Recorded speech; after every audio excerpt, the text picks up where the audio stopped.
जान ले कि वे बातें जिनकी तूने शिक्षा पाई है कैसी अटल है। यहूदिया के राजा हेरोदेस के समय अबिया के दल में जकरिया नाम का एक याजक था और उसकी पत्नी हारून के वंश की थी जिसका नाम एलिशिबा था। और वे दोनों परमेश्वर के सामने धर्मी थे और प्रभु की सारी आज्ञाओं और विधियों पर निर्दोष चलने वाले थे। उनके कोई संतान न थी क्योंकि एलिशिबा बांझ थी और वे दोनों बूढ़े थे। जब वह अपने दल की पारी पर परमेश्वर के सामने याजक का काम करता था तो याजकों की रीति के अनुसार उसके नाम पर चिट्ठी निकली कि प्रभु के मंदिर में जाकर धूप जलाए। और धूप जलाने के समय लोगों की सारी मंडली बाहर प्रार्थना कर रही थी कि प्रभु का एक स्वर्गदूत धूप की वेदी की दाहिनी ओर खड़ा हुआ उसको दिखाई दिया।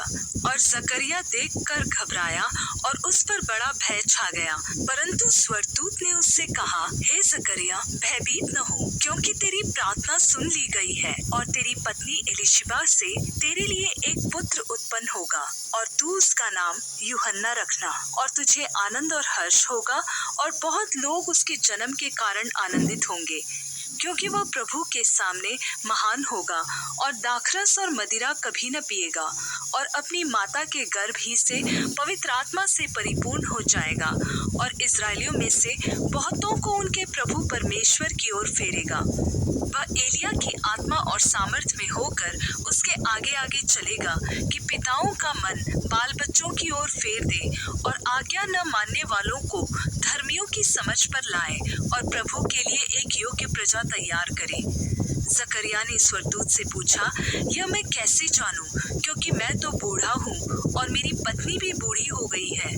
स्वर्गदूत ने उसको उत्तर दिया, मैं जिब्राइल हूँ जो परमेश्वर के सामने खड़ा रहता हूँ और मैं तुझसे बातें करने और तुझे यह सुसमाचार सुनाने को भेजा गया हूँ। और देख, जिस दिन तक ये बातें पूरी न हो ले उस दिन तक तू मौन रहेगा और बोल न सकेगा, इसलिए कि तूने मेरी बातों की जो अपने समय पर पूरी होंगी विश्वास न किया। लोग जकरिया की प्रतीक्षा करते रहे और अचंभा करने लगे कि उसे मंदिर में इतनी देर क्यों लगी। जब वह बाहर आया तो उनसे बोल न सका, अतः वे जान गए कि उसने मंदिर में कोई दर्शन पाया है और वह उनसे संकेत करता रहा और गूंगा रह गया। जब उसकी सेवा के दिन पूरे हुए तो वह अपने घर चला गया।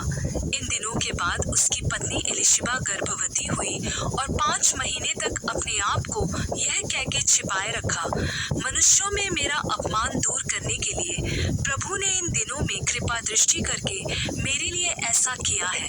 6वें महीने में परमेश्वर की ओर से जिब्राइल स्वर्गदूत गलील के नासरत नगर में एक कुंवारी के पास भेजा गया जिसकी मंगनी यूसुफ नामक दाऊद के घराने के एक पुरुष से हुई थी।